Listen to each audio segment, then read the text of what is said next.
You're listening to Errol Parker and Clancy Overall, editors of the Betoota Advocate, on Desert Rock FM. Well, welcome back to Betoota Talks, our weekly interview podcast, here with the Betoota Advocate on the Diamantina Podcast Network. Now, today's interview and the discussion we're going to have is one that, both Errol and I are very interested in, hold close to our hearts, and a lot of Queenslanders do. Because it's not only a part of our history, but it's also very timely for the world we live in right now. Because right around the world, we are witnessing the rise of strongmen leaders. And there's a bit of a pivot with that to right-wing populism, a cultural and political pivot. We had Penny Wong on the podcast not long ago who basically said her entire job is to do the opposite of that when the rest of the world is doing it. But you see it in Argentina and US. There's almost like a messianic worship of these leaders, and it's an unpredictable time. You can't really be surprised what happens on any given day, but it's not new. In fact, Queensland pioneered this brand of hero worship politics. I think it's fair to say, and nothing surprises Queenslanders, and it certainly didn't in the post-war years. A lot of the younger listeners might not remember, but Queensland had our own populist messiah for over 2 decades, 1968 to 1987. His name was Premier Sir Joe Bjelke-Peterson. We've referenced him countless times on this podcast and in the Betoota Advocate, so it should be no surprise that we've jumped at the opportunity to interview the director of a new documentary that details this extraordinary chapter in Australian history. Our guest today is the iconic Australian filmmaker Kriv Stenders, director of the new documentary on Stan titled Joe, the Last King of Queensland. Thank you for joining us, Kriv. Thanks. Good to be here. Now, first of all, you are a Queenslander with a European name, so I need to ask, growing up in Queensland in this era, did you find yourself cheering on Sir Johannes Bjelke-Peterson yourself as a fellow second-generation migrant? Definitely not. I didn't. And my parents, though, were right-wing. They were Liberal voters. But as I got older, especially as I started becoming a teenager and in my early adulthood, I basically was going out to gigs and making films and meeting up with a lot of my cohort, which were uni students, and we were vehemently against him. Yeah. And in a way, I sort of say without Joe, I wouldn't be the person I am today. Yeah. Because he galvanized all of us. I want to talk about that because I watched your documentary the other night, and then the next night I watched The State of Origin, and I got really into it as a Queenslander, as we do. And I was just thinking about this, and I was thinking about it all week, this underdog thing and this, they've counted us out again. And, of course, we go on to win Game 2 of State of Origin, and it's all based off this psychology of being Queenslanders. And I was thinking, I don't think any of that would have existed without Joe. Yeah, well, he was really, I think he really treated Queensland as its own nation. Yeah. He really had that kind of, I felt like he had a certain part of the populace under hypnosis. Yeah. And there was this sort of strange spell. It was like Invasion of the Body Snatchers, when you would kind of be walking down the street and you just didn't know who was who and what was what. But, again, you felt very isolated in Queensland growing up there. This is in the 70s and the 80s. Yeah. And I'll never forget, first time I came to Sydney was in 1983, and I was just blown away. It was like a big proper city. Yeah. Mm-hmm. And it was a kind of, I had a kind of culture shock. What do you think about Queensland made it a place where something like Joe could happen, where Joe could get a foothold? There's other states all over the country. We haven't seen anything like it, and we probably won't see anything like it ever again. What was unique about Queensland that allowed this to happen? Well, I think because Queensland is mostly regional, it's decentralised.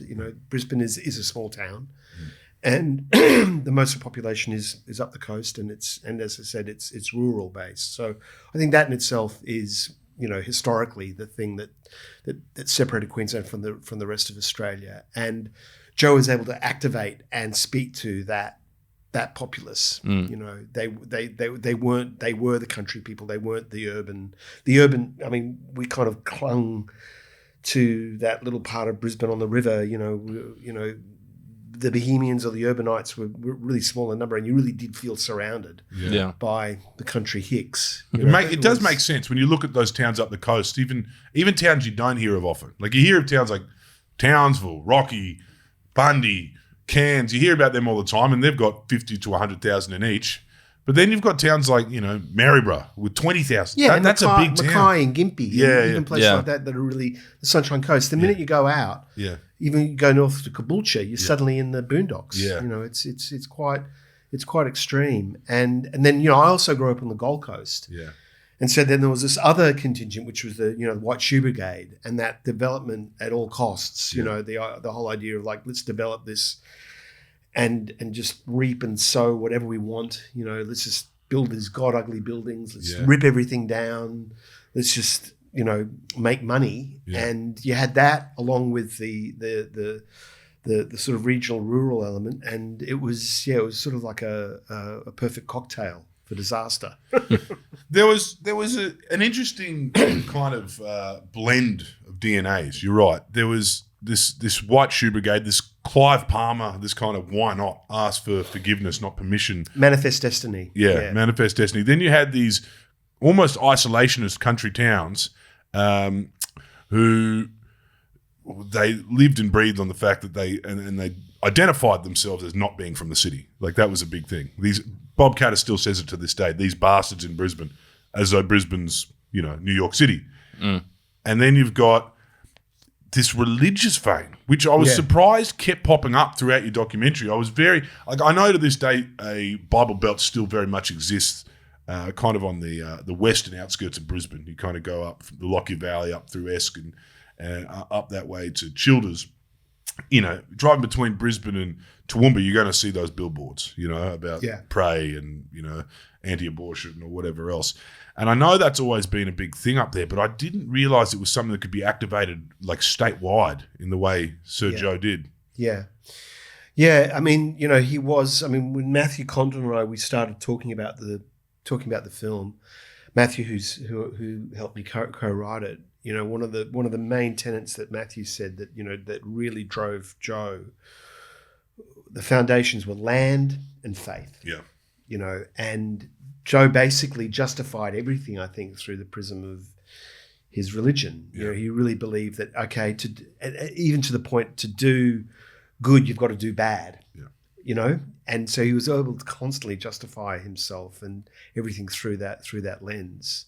But it's interesting. My brother-in-law, my sister's family are all from the country. They grew up they're from Roma. So I've sort of grown up with this very strange, I guess, conflict between He's a god out there. Mm. Sorry? He's a god out there still to this day, Joe. Yeah. But even just that attitude, that, and I understand it from their point of view. Like my brother-in-law is a farmer. He sees the world very much in black and white. His father was a National Party member, Ian Cameron, back in the 80s during that time. And you sort of Christmas we have these debates and dinners, and there's a certain point where we just have to agree to disagree. Yeah. And it's entrenched and it's generational, and it's still there. Yeah. It's still very much that philosophy, that idea, that idea of a centralist government that's trying to kind of, it's so woke, it's ruining the country. Yeah. Don't even start talking about First Nations. Yeah. You just ends up in a really ugly, an ugly place. But that is a unique thing about Queensland in itself, in that no one really shies from extremism in any way. Like in many aspects of the Sir Joe government was extreme. The way they cleared the land was the way Joe cleared the land before he even got into politics, like I think needs to be studied with the 2 tractors and the ankle I know that ball. footage. When we found that footage, our jaws dropped. It was like something out of a Terry Gilliam film, like this big cannonball with bolts on it and these anchor chains and these 2 huge tractors. It's And effective. Yeah, it's effective, and it was proper scrub too. It was not untouched. So, that from the start, you're kind of defining the relationship this man's going to have with Aboriginal people when you look at the way he was treating the land. That obviously, is not conducive with Aboriginal relationship with their country. But the extremism thing existed before Joe, and part of that Queensland identity, which feeds into everything we have today, it feeds into the last election we had, the federal election. That they're one way or the other as well. After World War II, when word gets around that Canberra was going to sacrifice Queensland, the word got around. No one really knows if the Brisbane line was true. Well, it was. I mean, I actually made a documentary prior to this about the Black Hand, right? Of the Italians up north, up in the north, and that was a big concern, especially during the war. There was really this idea there was going to be a 5th column, which is why there was obviously the Italians were interned. And then the Italians came out of internment up in North Queensland. This is the current Premier Dave Crisafulli's ancestors, and they all started voting communist. Yeah, they were voting for the Australian Communist Party and Fred Patterson. So Queensland has given us Pauline Hanson and our only communist MP. Yeah. And then like it's a land of extremes. 2022, we get 3 Greens MPs elected, quadrupling the representation they have in the lower house. And then, of course, this election, we see all these women getting elected for Labor in Queensland. Like there's nothing's too extreme. And I think that might have been what the Liberal Party's problem was heading into this election. Dutton was bringing a brand of politics that might have been palatable in Queensland to a federal election. Yeah. Well, it's the same like when Joe ran for PM. Yeah. Just thinking that those same philosophies and those same ideas would translate and travel, but look, Queensland is endlessly fascinating. Its history is endlessly layered and complex, and it's full of extremes. And it's always what I find fascinating about it as well. It's always a really interesting mirror onto the current state of Australia. Yeah, it really does always seem to put things in relief. Yeah. Well, the thing is, if you know about Joe, you can kind of understand Queensland, and you have to understand Queensland to understand Australia. That's why I think your documentary is so interesting. And another thing about Queensland is I don't think they have that inner city rural divide as much as elsewhere in the country. You know what I mean?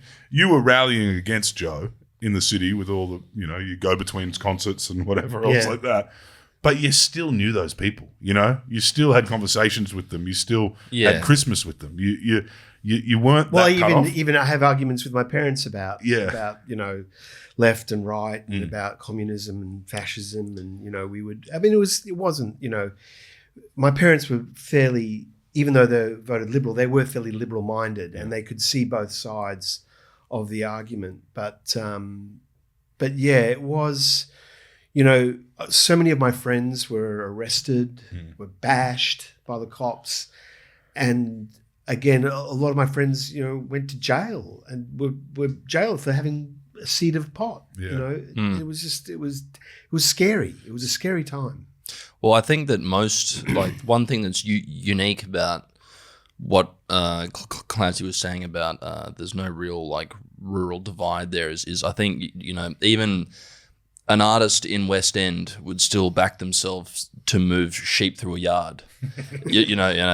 At Christmas time, if their uncle was like, Lester, come on, buddy, get those sheep up there, he reckoned Lester would be able to do it. Yeah. And that's something that's unique to Queenslanders, I think. But as Queenslanders, though, we all, got the story of Joe almost as a bedtime fable. Just for our listeners who are in the southern states, can we go back to sort of the birth of Joe as a politician? Mm-hmm. How did he make his transition from being a middling primary producer on the outskirts of Kingaroy to the highest office in Queensland? Well, I think what happened was, this is the story the family told me, that he had this contracting business, which was quite successful. So he was, land clearing all throughout the southeast Queensland and further north. And I think in that area, his electorate, the Burnett region, there was a guy called what was his name? It was a local member there who encouraged him to run for council, and he sort of stumbled into it. I don't think he did it with any grand plan, and he became a member of parliament and was just sort of on the backbench for about 20 years really. He was running his own businesses. He was also prospecting for oil. He had claims. He had all these, and he had a crop dusting business as well that failed. A lot of his other businesses, I don't think were that successful. I think the land clearing was probably the most lucrative, and he bided his time. I think he just sort of was able to he had a plane, so he was able to fly everywhere, which made him slowly build a sort of a network, I guess, of contacts throughout Queensland. And when Nicklin, was elected, he, this is when the Labor Party finally got kicked out in the 60s. 57 after the split. He basically became Nicklin's workhorse. Yeah, right. His sort of go-to guy, and because he had the plane, he was able to sort of run errands for Nicklin, and eventually got the Department of Houses and Roads portfolio, and that was about 1963, I think he got that, and that was when he was able to really start to curry favour with a lot of other. And that's why the Bush would still love him, because they remember they got their pool put in because of Joe as the Minister of, what was it? The Department of Works in Roads and Housing. Roads and Housing. So he's helped put in sewerage, he's helped put in roads, he's helped schools, put in infrastructure that these country towns never had, and probably wouldn't have ever gotten those kind of services if not for a man currying favour back in Brisbane. So there wasn't. A lot of people always thought Joe fell to the top, but do you think there was something Machiavellian about him? Well, I was trying to work that out. I think he had the film does look into it and does address it. I think he had a big chip on his shoulder. Yeah. He wasn't educated. He had polio when he was very young, when he was about 11. That prevented him from going to school for a year. His brother died very young, around about 20. So he became the provider for the family. His father was also very ill. So he was sort of forced to basically run the farm. Immigrant rural misery from a young age. Yeah, but just incredible work ethic. Yeah. Just this almost this kind of pathological work ethic. Yeah. He spent 15 years living in a cow bale. Yeah. And I think he was determined to make something out of his life. Yeah. And I think that drive is something I found really quite impressive. So he was very pragmatic, and he was kind of there's hilarious stories about him. He was always inventing things. And his son said he invented things like a lawnmower that went 100k per hour. It's just and an inflatable cricket bat. Yeah. So all these sort of surreal inventions. Yeah. And his brother apparently also invented painted some kind of engine component. Yeah. So he was always trying to kind of move above his station, but he wasn't educated. And that was the thing I think that really gave him a bit of a sort of a chip on his shoulder and a fire in his belly. And I think he felt that, his communities around him were underrepresented, and he felt like he was, maybe it was ego, maybe it was kind of some sort of drive, but I think he felt that he could speak for them and do something. And I think he was a very pragmatic man and very driven. He was able to sort of, as I said, he bought one tractor, put lights on it at night so he could plough at night so he could start making money. The land clearing at night time was a great example of what you're saying here. Yeah. Like the fact that he figured out a way to keep doing this after dark, which is when most people clock off. Yeah. And the fact that he was, again, that Orthodox Lutheran upbringing, he was a tough cookie. There's something else about the Lutherans where it's, there's a lot of shame in not having money. You know what I mean? Like the prosperity is kind of, and I guess that's the DNA for a lot of contemporary evangelical churches, is the prosperity is so important, to your relationship with God and your relationship with your family. So you can see where you've got this kind of cabinet, a Queensland National Party majority, and you've got a lot of these guys who come from these different backgrounds, men of faith, probably, different cultural backgrounds, at least in a European sense, where you've got names like Hirschler and Hinz. Hinz were Germans from the dairy farm down there in the Gold Coast. And you've got the Thies brothers building everything up north, getting every single contract they ever tendered for. Yeah. You can see... And the Wagners. It's another German family from out that way. You've got this immigrant ambition. And I can see, you can see how, when everything starts clicking for all those blokes, they start maybe kind of cutting corners, and they might start, being cowboys. They become cowboys in the way they conduct themselves. And they also become clans. They also kind of, they form these sort of, I guess, these relationships and these understandings, and it's cultural and it's generational. And you've got to realize as well that during that 40 years that Labor were in power, there was no money was put into education. So you had 3 generations that were uneducated.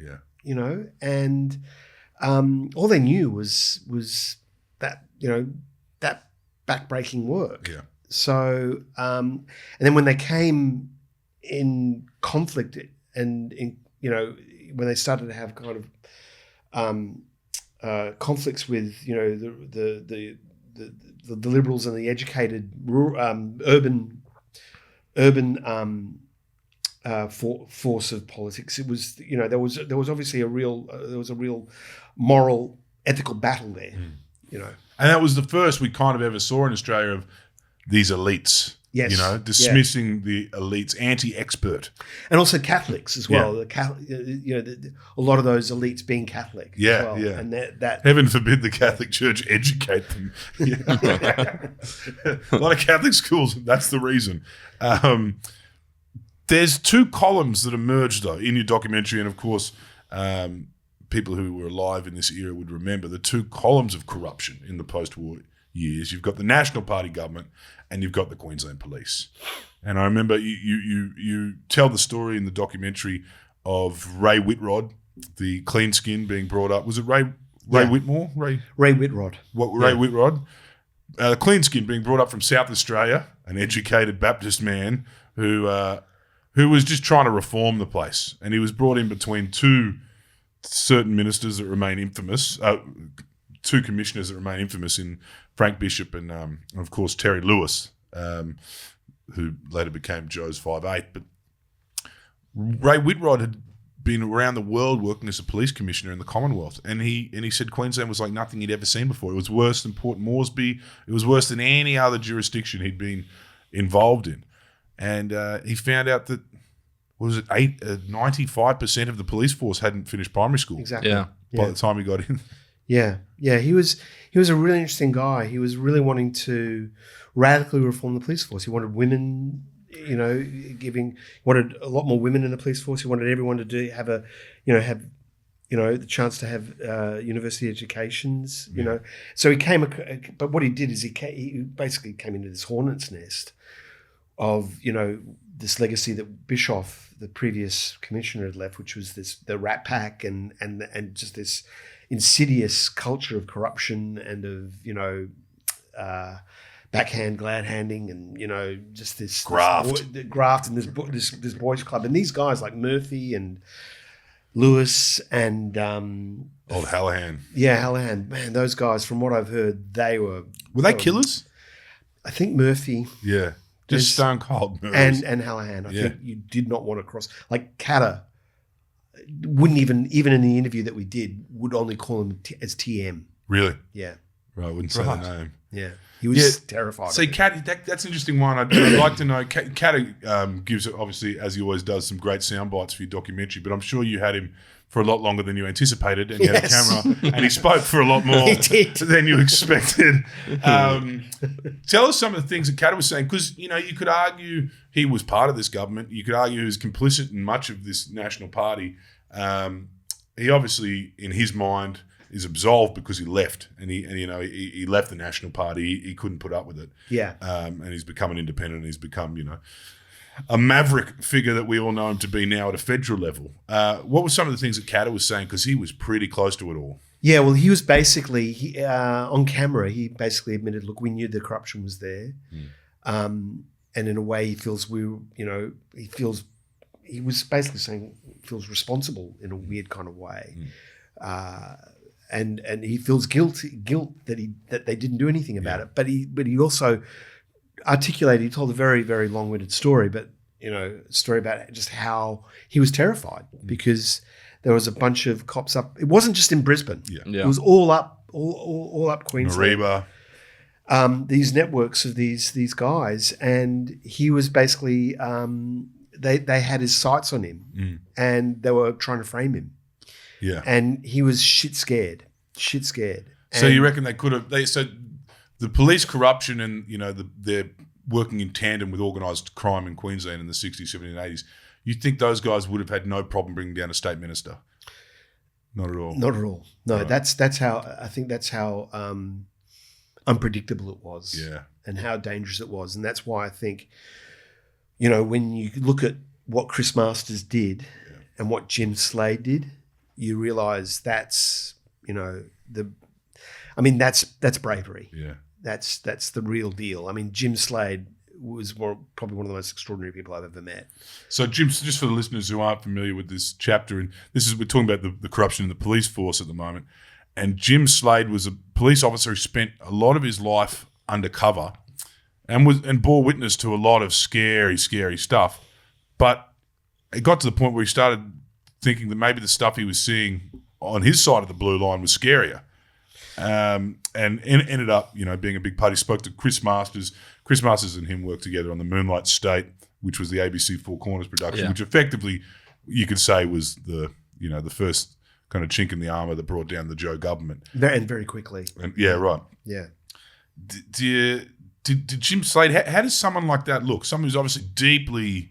His nervous system's gone through a lot, let's just say, over the years, because that's a man who would have been knocked off if he would have had to be very cunning, and he would have had to be very on his toes for decades. Yeah, well, you could see there's still an amazing strength there. Yeah, incredible kind of resolve, but still a ferocious anger. Yeah. Like just white hot anger about what he was.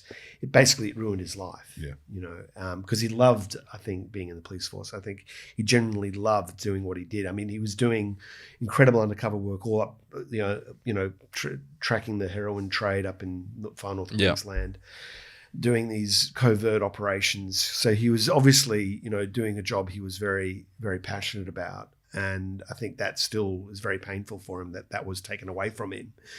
But, when he realised that his boss was actually in on it and was bribing him, I think his ethics and his morals just spoke much louder, and he found it untenable and, did what he did.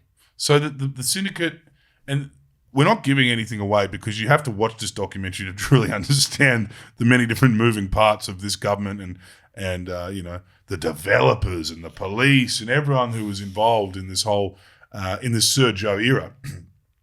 But there's a term that's still kind of frequently referenced in Queensland to this day, which was the term they used for the bribing syndicate between the police and the state government, the joke. It's the most beautifully Queensland. Yes. You know what I mean? Yeah. Like, it's like that Cockney slang you hear in London where they're saying something but they're not really saying it. You know? Yeah. They go talk to him. He's a joker. Or, there's a joke in the back room if you want to go take part in that. Like, no one's ever really saying it. He's in on the joke. Have a chat to him. This code. Yeah. That sounds like it was incredibly complex and complicated, the way that all worked. Did you get a good look at how much money was moving around and who was distributing it? Well, the Moonlight State did a lot of uncovering all of that. You know, there were these families, families that owned the brothels that were basically being, protected by the police. So there was these rackets have been going on for decades. You know, it was just sort of like, it was actually normal. It was normalized, and as they say, the joke was that we were getting paid to protect prostitution. That's the joke, and it was, I mean, Lewis apparently, had a $7 million mansion. Yeah. Catter was going, even Catter was saying, does this guy have a $7 million mansion? You can't have a $7 million mansion. And he's a cop. Yeah. So it was so obvious. It was so blatant. Yeah. And, even Lindy Morrison from the Go-Betweens, all those bands, it was, the Valley, it was, and I even remember, it was, you go into the Valley and it just smelt of, Vice. Yeah. It was just oozing out. You just knew there was this undercurrent that was just like, it was like a river that was just, this underground river that was just there. And I remember my father even would tell me that, told me at a certain point when I was old enough to understand, because he was an architect, so he was working on a lot of developments and things, and he was wined and dined by these guys and how they would leave an envelope on the table and say, Andy, this is just for you. And my father would say, son, whenever anyone offers you an envelope, don't take it. Do not take the envelope. Because once you do take the envelope, you're doomed. Well, you're in on the joke, and it's hard to get out. It's hard to get out. So he was, he said a number of times there were these, a lot of very shady offers being presented, and it was tempting, I want to talk about Officer Dillon. He didn't take the envelope.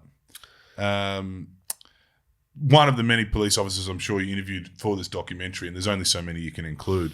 But what kind of pressure were these guys under? Like just at that level, street beat cops. Was there basically an expectation that you are in on this? Yeah, it was just like it was a given. It was almost like, here it is. He was given a bottle of whiskey as well. It was like, and I think there was this assumption that you wouldn't question it. Yeah. That it's just normalized behavior, and I think again like Jim, Colin just went, no, this is wrong. This isn't what I signed up for. This isn't what I thought the job was. I'm providing a service. Yeah.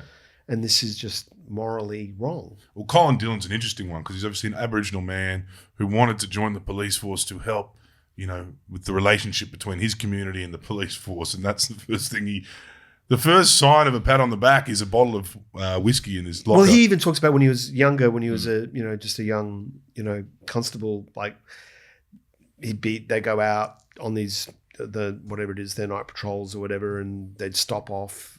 And he'd be told to wait outside the car in front of a brothel, and the guys would be gone for 3 hours, and they'd come back pissed.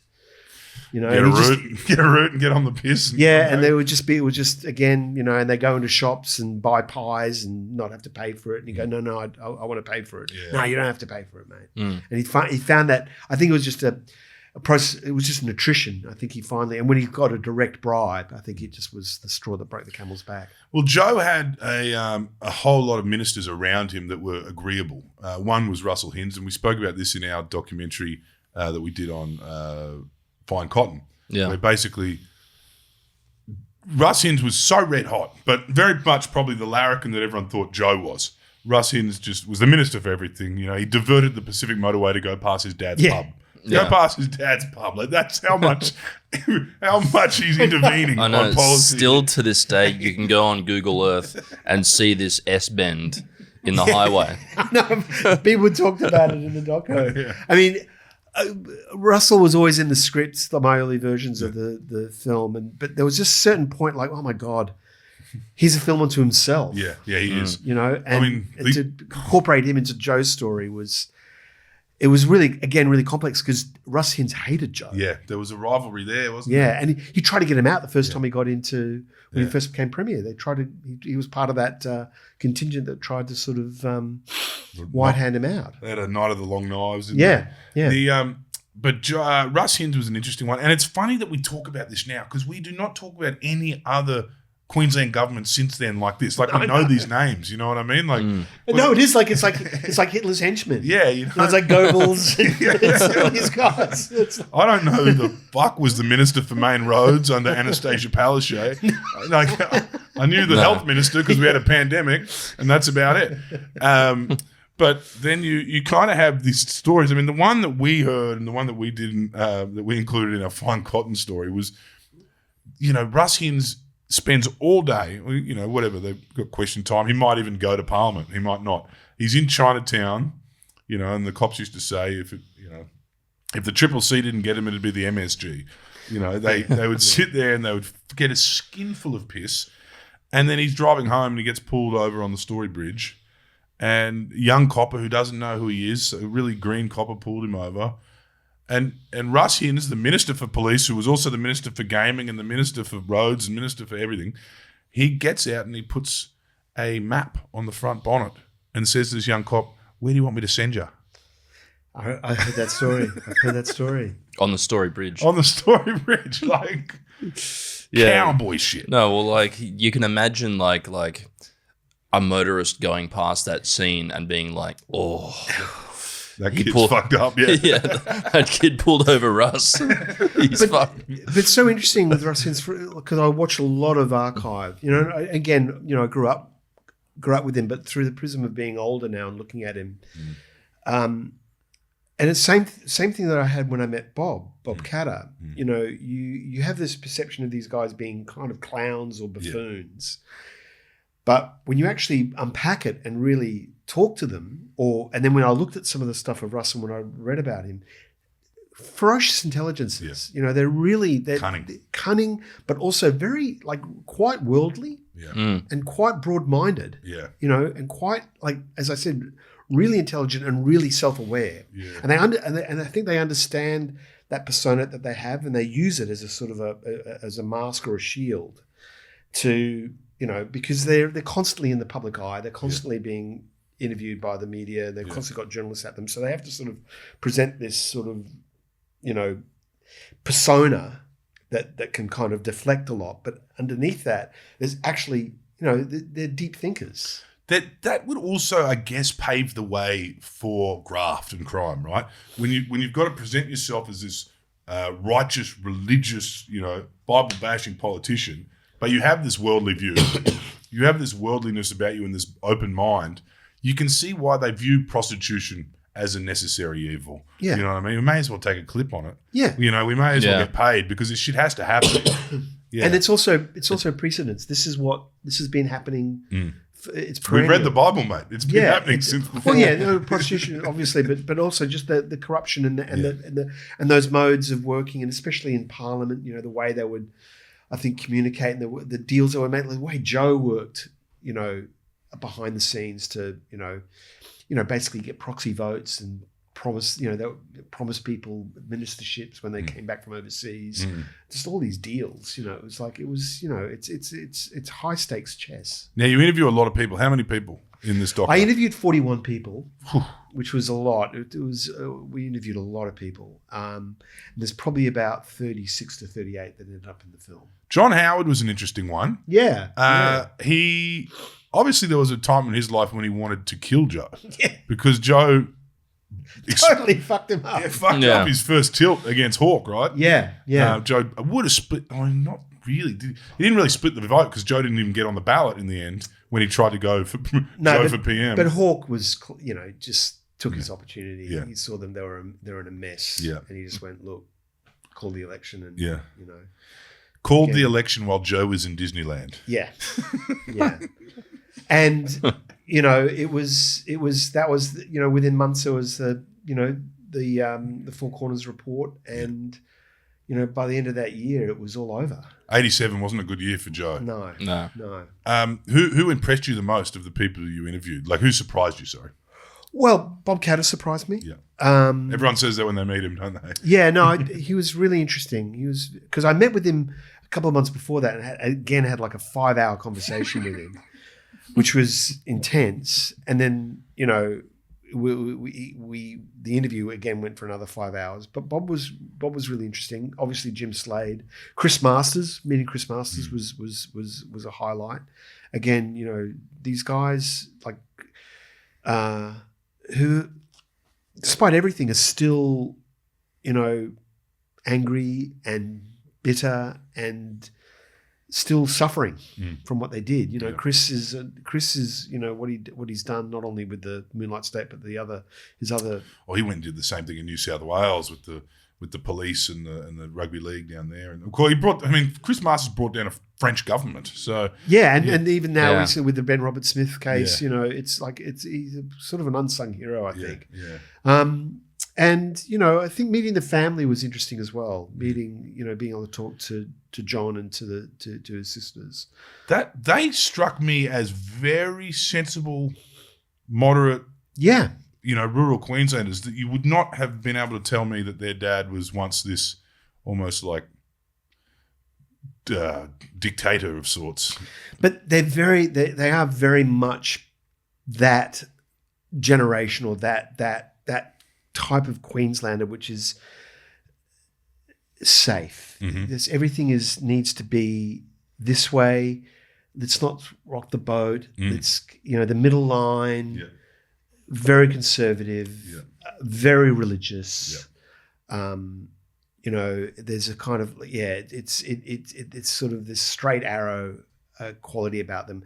They're lovely people, you know, but you know I don't necessarily align myself with them in any way, but you can see also. I think Joe and Flo, the way they raised those kids was, you know, it was by the book. You know, it was a very traditional, God-fearing upbringing. Hard work. You know, no fucking around, no drugs, no, you know.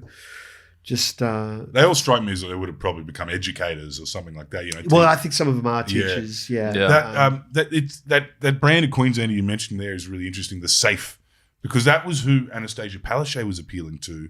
With those iron borders, right? Like they all voted for her. I don't know how, that was a landslide election win to her purely because she was appealing to that Queenslander need to be kind of territorial and taken care of, and completely assured, and having a hard border. We talked a lot about that with the people we interviewed about how the COVID era was really again like Joe's ghost. Was still knocking around, and it could have been Joe and his cops there on the border.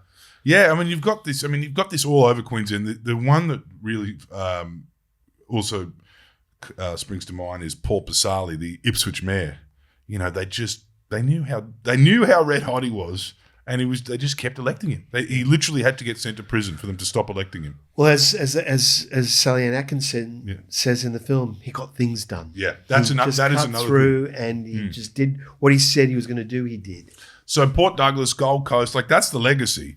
How do you feel about that when you look at kind of, you know, the South Bank in Brisbane? You know, you look at all of these things that are effectively Joe's legacy. They're all good. They're good, and you know, a lot of them have become, you know, contributors to the arts as well. When you look at South Bank, you look at Goma, you look at these galleries, which of course they needed to build because that's what other big cities had.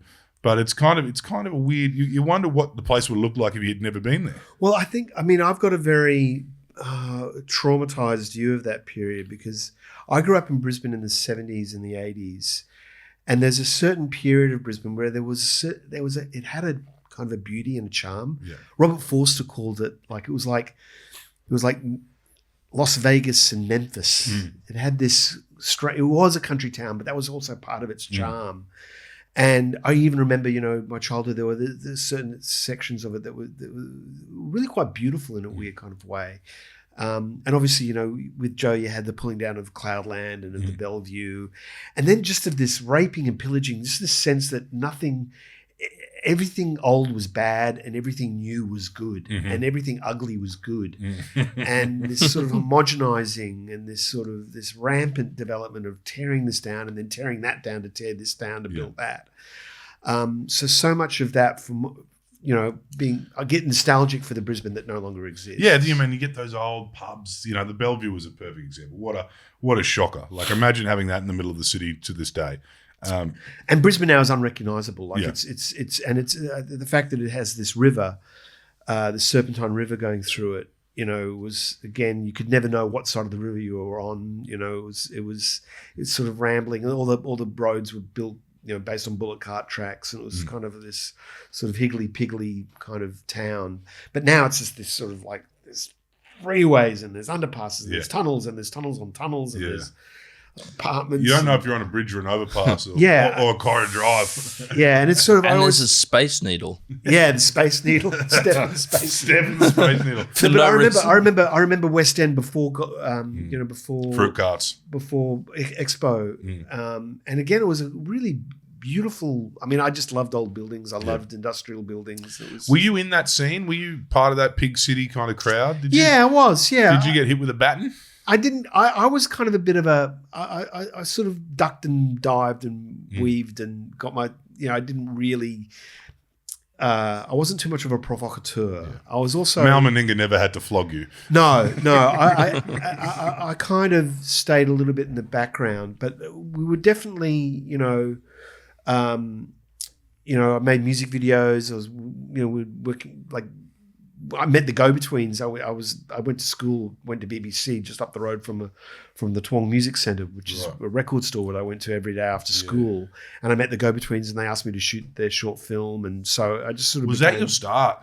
Yeah, really. Yeah, I was in year 11. That would have been big. And I met Lindy Morrison, I met Grant McLennan, and I met all these, met them and their friends. And we had Forster in here the other day, actually. Yeah. Well, Robert was, I had a car, I drove Robert around to gigs and stuff like that. So, so I was like the kid in Almost Famous. Yes, right. Yeah, right. That was me. But you would have seen that blurred line between, and it doesn't really exist anymore. But there was once upon a time a line between these arts and these bohemians and the underworld. And it existed in Brisbane, the roadies and the doormen.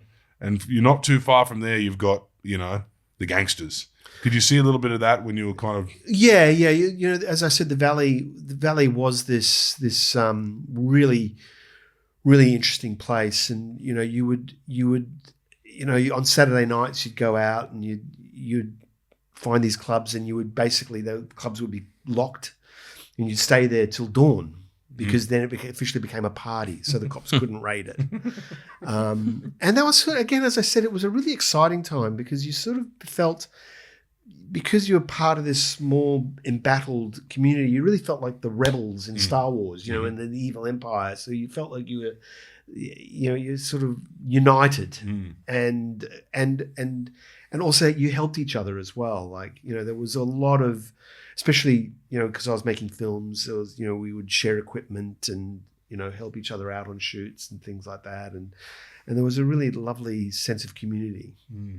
I mean, and then once that was all tied up and you end up with Labor, Wayne Goss, and then Wayne Goss has got a young bloke working for him called Kevin Rudd, and then they kind of boost up education a little bit in Queensland. They're still trying to get on top of Gonski now. They'll catch up one day. But, then you do get that wave of like, actually, we've got a Queensland film. We've got Queensland. And you were a part of that, I guess. And no, well, I left. I left, skipped town. I left to go to film school in 86. Yeah, right. So I left a year before Joe was ousted. So I was leaving really at the point where it was all going pastel and beige. It was all expo. It was all sort of... It was just, it was like Ken Dine on fucking steroids. It's going pastel and beige. No, it was. Everything was pastels, these salmony pinks, and it was just horrible. It was very camp, actually, wasn't it, in hindsight?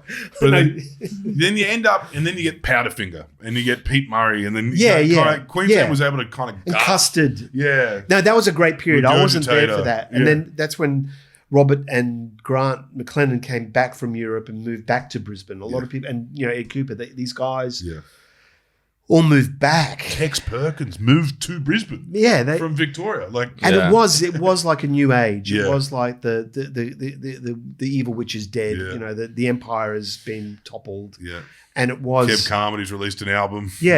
But I was, by that point, though, I was living in Sydney, so I wasn't really. I was trying to build a career here. You just dove straight into the Roger Rogerson era of Sydney. Yeah. Yes, for anyone wondering, Sir Joe has been documented very thoroughly by today's guest. It's out now on Stan. Joe, the last King of Queensland. It's a hell of a yarn, and we've had a hell of a yarn today. Thank you for joining us, Kriv. Thanks, guys. Thanks for coming. Thanks.